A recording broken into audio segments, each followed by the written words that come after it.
രാജ്ഭവനിൽ ഒരു നിർണായക കൂടിക്കാഴ്ച നടക്കുകയാണ്. കേരള സർവകലാശാലയിലടക്കം പ്രതിസന്ധി നിലനിൽക്കുന്നതിനിടെ ഗവർണർ മുഖ്യമന്ത്രി കൂടിക്കാഴ്ചയാണ് അവിടെ ഇപ്പോൾ തുടങ്ങിയിരിക്കുന്നത്. രാജ്ഭവനിലെത്തി മുഖ്യമന്ത്രി പിണറായി വിജയൻ ഗവർണർ രാജേന്ദ്ര വിശ്വനാഥ് അർലേക്കറുമായി സംസാരിക്കുകയാണ്. തർക്ക വിഷയങ്ങളിൽ മഞ്ഞൊരുക്കുക, അതാണ് സർക്കാരിന്റെ ലക്ഷ്യം. ചർച്ച എന്തായെന്ന് നോക്കാം. ആർ റോഷിപാൽ നമുക്കൊപ്പം ചേരുന്നു. അതോടൊപ്പം തന്നെ ഗോപാൽ ശീലാസനലും എത്തും. Good evening R Roshipal.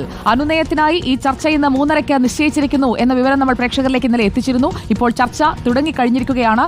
ഇരുകൂട്ടരും ഒരു സമവായത്തിനുള്ള മനസ്സോടുകൂടിയാണ് ഈ ചർച്ചയ്ക്ക് ഒരുങ്ങിയിരിക്കുന്നത് എന്നതല്ലേ രാജ്ഭവനിൽ നിന്നും അതോടൊപ്പം മുഖ്യമന്ത്രി ഓഫീസിൽ നിന്നും കിട്ടുന്ന വിവരങ്ങൾ? സുജയ പാർവതി, 3:30 തന്നെ മുഖ്യമന്ത്രി പിണറായി വിജയൻ ഗവർണറെ കാണാനായി രാജ്ഭവനിൽ എത്തിച്ചേർന്നിട്ടുണ്ട്. ഇപ്പോഴും കൂടിക്കാഴ്ച രാജ്ഭവനിൽ തുടരുകയാണ്. ഗവർണർ രാജേന്ദ്ര അർലേക്കറുമായി നേരത്തെ തന്നെ മുഖ്യമന്ത്രി പിണറായി വിജയൻ കൂടിക്കാഴ്ച നടത്തുമെന്ന വിവരം പുറത്തു വന്നിരുന്നു. ദില്ലിയിൽ ഒരുമിച്ച് ഒരേ സ്ഥലത്ത് ഇരുവരും ഉണ്ടായിരുന്നു. പക്ഷേ കൂടിക്കാഴ്ച അവിടെ നടന്നില്ല. രാജ്ഭവനിൽ നടത്തുന്ന കൂടിക്കാഴ്ചയിൽ ഏറ്റവും പ്രധാനം സർവകലാശാലയുമായി ബന്ധപ്പെട്ട 2 പ്രധാനപ്പെട്ട ബില്ലുകൾ നിയമസഭ പാസാക്കിയത് ഗവർണറുടെ ഒപ്പിനായി രാജ്ഭവനിലുണ്ട്. അത് ഒന്ന് സർവകലാശാല നിയമ ഭേദഗതിയാണ്. ചാൻസലറായ ഗവർണറുടെ അധികാരം സർവകലാശാലയിൽ നിന്ന് വെട്ടിക്കുറയ്ക്കുന്നതാണ്. രണ്ടാമത്തേത് സ്വകാര്യ സർവകലാശാല ബില്ലാണ്. അതിൽ ഒരുപക്ഷെ ഒപ്പുവെക്കാനുള്ള സാധ്യതയുണ്ട്. ആദ്യ ബില്ലിൽ ഒപ്പുവെക്കാനുള്ള സാധ്യത വളരെ കുറവാണ്. അതിൽ ചില തിരുത്തലുകൾ വരുത്തി സർക്കാരിന് തിരിച്ചയക്കാനുള്ള സാധ്യതയുമുണ്ട്.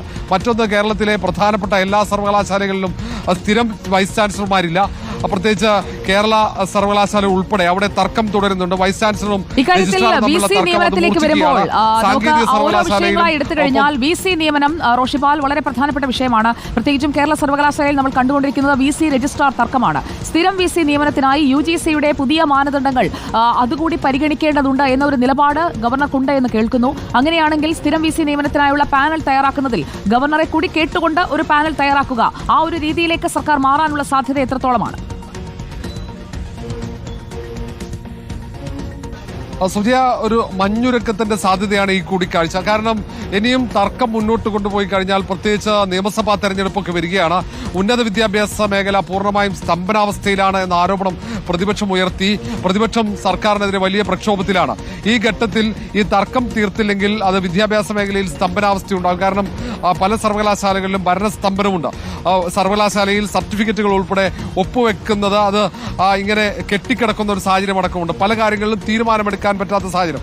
അതുകൊണ്ട് ഈ തർക്കം എത്രയും പെട്ടെന്ന് തീർക്കുക എന്ന് തന്നെയാണ് സർക്കാരിന്റെ താല്പര്യം. അതുകൊണ്ട് തർക്കം തൊട്ടടുത്താണ്, കുറച്ച് കിലോമീറ്റർ അപ്പുറത്ത്. ഗവർണർ ഭാരതാംബ വിഷയത്തിൽ അവിടെ വന്ന് കഴിഞ്ഞ ജൂൺ 25 അടിയന്തരാവസ്ഥയുടെ 50 വർഷങ്ങൾ ആചരിക്കുന്ന പത്മനാഭ സേവാ സമിതിയുടെ പരിപാടിയിൽ വന്ന് ഭാരതാംബയുടെ ചിത്രത്തിന് മുന്നിൽ വിളക്ക് കൊളുത്തിയ വേളയിലുണ്ടായ പ്രശ്നമാണ്. ആ പ്രശ്നം എന്തായി? ആ പ്രശ്നം ഇപ്പോൾ വളർന്ന് വലിയൊരു സർവകലാശാല പ്രശ്നമായി മാറിയിരിക്കുകയാണല്ലോ. ഗോപാൽ ശിലാസനൽ, ഗുഡ് ഈവനിംഗ്. സർവകലാശാല പ്രതിസന്ധിക്കും ഒരു പരിഹാരം ഇന്നത്തെ കൂടിക്കാഴ്ചയിൽ ഉണ്ടാകുമോ?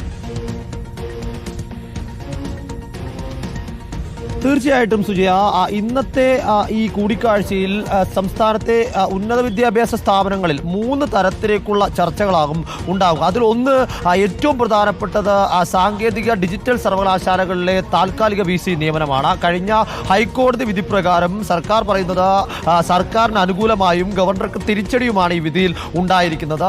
അതുപ്രകാരം സർക്കാർ നൽകിയ പാനലിൽ നിന്ന് തന്നെ VCമാരെ നിയമിക്കേണ്ടതായിട്ടുണ്ട്. അതുപ്രകാരം ആ 2 പാനലുകൾ ഡിജിറ്റൽ സർവകലാശാലയിലെ ഡോക്ടർ MS രാജശ്രീയുടെയും KP സുധീറിന്റെയും അതോടൊപ്പം തന്നെ മുൻ കാലിക്കറ്റ് VC MK ജയരാജന്റെയും പേരുകൾ ഉൾപ്പെടുത്തിയ ഒരു പാനൽ കൊടുത്തു. സാങ്കേതിക സർവകലാശാലയിലേക്ക് നേരത്തെ നൽകിയ പാനലുകൾ പ്രകാരമുള്ള 3 പേർ, മുൻ രജിസ്ട്രാറായിരുന്ന ഡോക്ടർ പ്രവീൺ, KB സജീവ്, അതിനോടൊപ്പം തന്നെ മറ്റൊരു വ്യക്തിയുടെയും പേര് ചേർത്ത് 2 പാനലുകൾ കൊടുത്തിട്ടുണ്ട്. ആ പാനലിൽ നിന്ന് ഉടൻ നിയമനം ഉണ്ടാകുമോ, താൽക്കാലികമായി ഒരാളെ ചുമതലപ്പെടുത്തുമോ എന്നതാണ് കണ്ടറിയേണ്ടതായിട്ടുള്ളത്. കാരണം ഈ 2 സർവകലാശാലകളിലും വൈസ് ചാൻസലർമാർ താൽക്കാലിക VC പോലും ഇല്ലാതെയാണ് മുന്നോട്ട് പോകുന്നത്. അതുകൊണ്ട് തന്നെ അവിടെ വലിയ തരത്തിലേക്കുള്ള പ്രതിസന്ധി നിലനിൽക്കുന്നു. അക്കാര്യത്തിൽ മുഖ്യമന്ത്രി ഗവർണർ കൂടിക്കാഴ്ചയിൽ തീരുമാനമുണ്ടാകുമോ? ആർക്കെങ്കിലും ഈ പാനലിൽ നിന്ന് ചുമതല നൽകുമോ? അതോ നേരത്തെ ആരിഫ് മുഹമ്മദ് കേരള സർവകലാശാലയിൽ നടപടി എന്താകും, ഈ കൂടിക്കാഴ്ചയിൽ തീരുമാനം എന്താകുമെന്നറിയാൻ നമുക്ക് കാത്തിരിക്കാം. ഏറ്റവും പുതിയ അപ്ഡേറ്റുകൾ എത്തിക്കാൻ ഗോപാൽ ശിലാസമനിലും ആർ റോഷിപാലും നമുക്കൊപ്പം തുടരുകയാണ്. രാജ്ഭവനിൽ അവർ സംസാരിച്ചൊരു തീർപ്പിലേക്ക് എത്തട്ടെ. ആ തീർപ്പ് എന്താണെന്ന് പ്രേക്ഷകരിലേക്ക് ഞാനും എത്തിക്കാം.